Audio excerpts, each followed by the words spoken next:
वो जो हम में तुम में करार था, तुम्हें याद हो कि ना याद हो, वही यानी वादा निबाह का,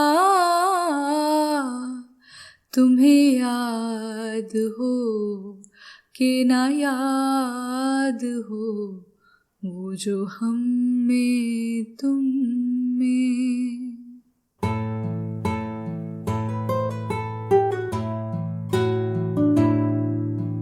आप सुन रहे हैं अगला वर्ड का the partition podcast with Amy Singh. This is episode 10।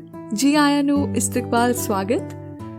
देखते ही देखते अक्टूबर आ गया है, 10th एपिसोड है और 10th मंथ है और चंडीगढ़ में सप्तपर्णी के दरख्तों पर फूल खिलने लगे हैं। पतझड़ में खिलने वाले ये फूल गजब की महक छलकाते हैं। सैर पर निकलो तो इनके पास से गुजरते वक्त एक बार तो मन में आता है कि बस वहीं ठहर कर इसका लुत्फ उठाया जाए।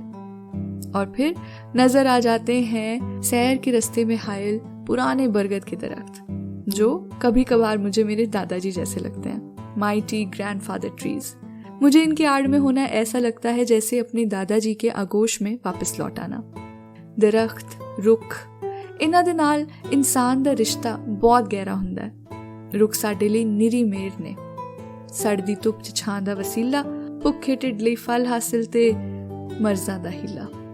शिव कुमार बटालवी लिखदे ने, कुछ रुख मैनू पुत्त लगदे ने, कुछ रुख लगदे मावां, कुछ रुख नूहां धीआं लगदे, कुछ रुख वांग भरावां, कुछ रुख मेरे बाबे वाकण पत्तर टावां टावां, कुछ रुख मेरी दादी वर्गे चूरी पावन कावां, कुछ रुख यारां वर्गे लगदे चुम्मा ते गल लावां, एक मेरी महबूबा वाकण मिठा ते दुखावां, कुछ रुख मेरा दिल करदा है मोढे चुक खड़ावां, कुछ रुख मेरा दिल करदा है चुम्मा ते मर जावां, कुछ रुख जद भी रल के झूमण तेज वगण जद वावां, सावी बोली सब रुखां दी दिल करदा लिख जावां, मेरा भी ये दिल करदा है रुख दी जूने आवां, जे तुसा मेरा गीत है सुनना मैं रुखां विच गावां, रुख तां मेरी मां वर्गे ने जो रुखां दियां छावां, जो रुखां दियां छावां।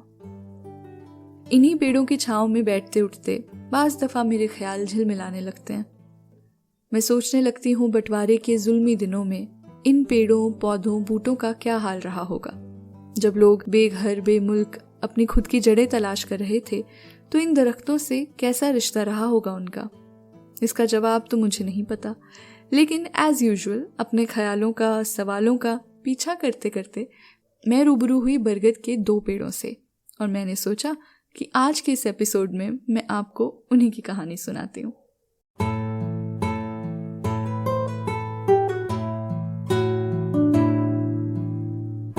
एक गिरफ्तार बरगद। Can you imagine a tree under arrest? हैरानी होती है ना ये सोचकर भी कि कोई किसी पेड़ को कैसे अरेस्ट या गिरफ्तार कर सकता है। बड़ी बेतुकी सी लगने वाली ये बात 100% सच है। मालूम पड़ता है कि पाकिस्तान के लंडी कोटल कस्बे में एक बरगद के पेड़ को पार्टीशन से पहले ब्रिटिश ऑफिसर जेम्स स्क्विड ने अरेस्ट किया था। कहते हैं वो बड़ा निर्दयी, बड़ा बेरहम किस्म का इंसान था। इंसानों पर उसका जुल्म शायद कम पड़ गया था कि एक रात नशे में धुत उसने बरगद के पेड़ को अरेस्ट करने का फरमान जारी कर दिया। दरअसल उसको ये लगा कि ये पेड़ यहाँ से वहाँ, वहाँ से यहाँ चल फिर रहा है, उसकी राह रोक रहा है, उसकी शान में गुस्ताखी कर रहा है। फिर क्या था, जंजीरें मंगवाई गई और इस पेड़ की टहनियों पर हथकड़ियों के जैसे लगवाई गई। अंग्रेजी हुकूमत मुल्क से रवां हो गई। मुल्क 2 हिस्सों में तकसीम हो गया। मुनीर जाफरी के लफ्जों में बूढ़े बरगद पे शाम हो गई है, एक दुनिया तमाम हो गई है। लेकिन जेम्स स्क्विड की पहनाई गई जंजीरें आज भी इसकी टहनियों पर मौजूद हैं और साथ साथ एक तख्ता भी लटका हुआ है जिस पर लिखा है I am under arrest. One evening a British officer heavily drunk thought that I was moving from my original location and ordered a mess sergeant to arrest me. Since then, I am under arrest. सतही तौर पर बड़ी मजाकिया लगने वाली ये बात दरअसल उतनी सरल है नहीं। आज हमारी हंसी का सबब बनने वाला ये वाकया उस दौर के लोगों के लिए खौफनाक मंजर था। जो बरगद और पीपल के दरख्त हिंदू, जैनी, बोधि समाज के लोगों के लिए मुकद्दस थे, अंग्रेज इन्हीं पेड़ों की टहनियों पर हर बागी, हर फ्रीडम फाइटर को फांसी दे देते थे। ये कम था कि अब उनको जंजीरें भी पहना देते थे। ये एक दहशतगर्द हरकत थी जिसे वो अवाम के दिल में खौफ पैदा करने के लिए इस्तेमाल करते थे। और इन्हीं मंसूबों का गिरफ्तार ये बरगद का पेड़ अपनी मौजूदगी भर से ही अंग्रेजी हुकूमत की तशद्दुद को हम सब पर आज भी जाहिर कर देता है।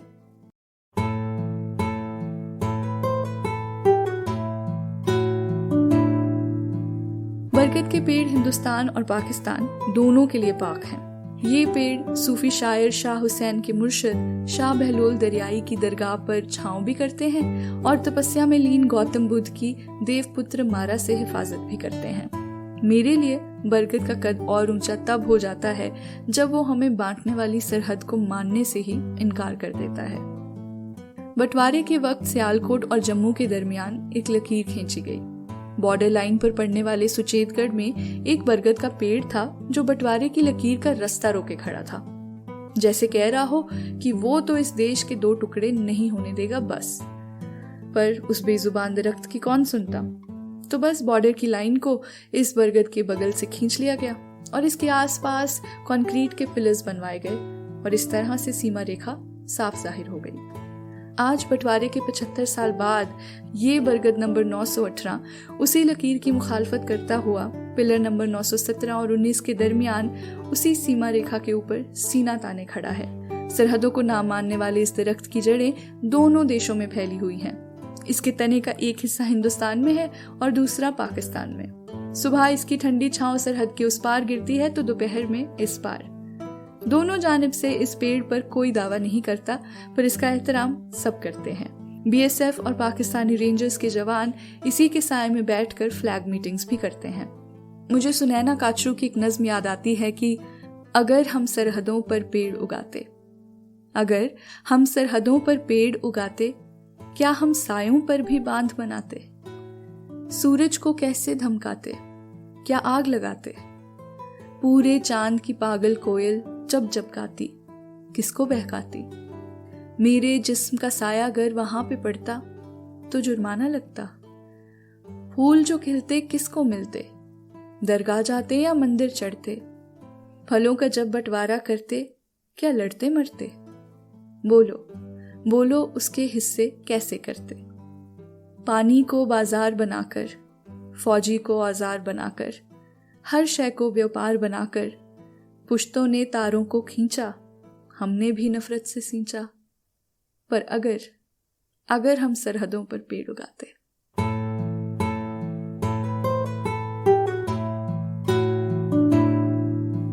हाय, कितना खूबसूरत ये ख्याल है कि सरहदों पर फेंसेस और दीवारों की बजाय हम पेड़ लगाते, अपनों से मिलने आते, बच्चों को पीन झुलाते, गीत गाते, दिल का हाल सुनाते। हाय काश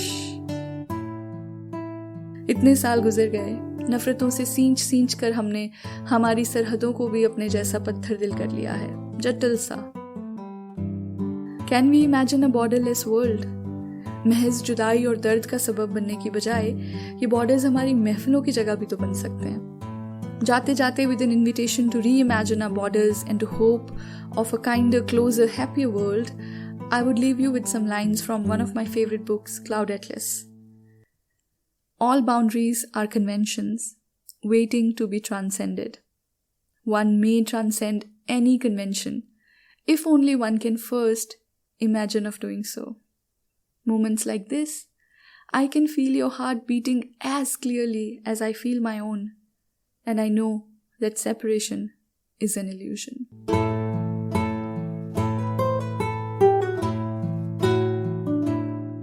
आप सुन रहे थे अगला वर्का, the partition podcast with Amy Singh. ये जो पॉडकास्ट है, ये वो जगह है, वो खिड़की है जहां अपने अपनों से मिलते हैं, जहां सरहदें सराब होती हैं, जहां नई उम्मीद के नए पुल बनाए जाते हैं, जहां किताबे इश्क का अगला वर्का खोला जाता है।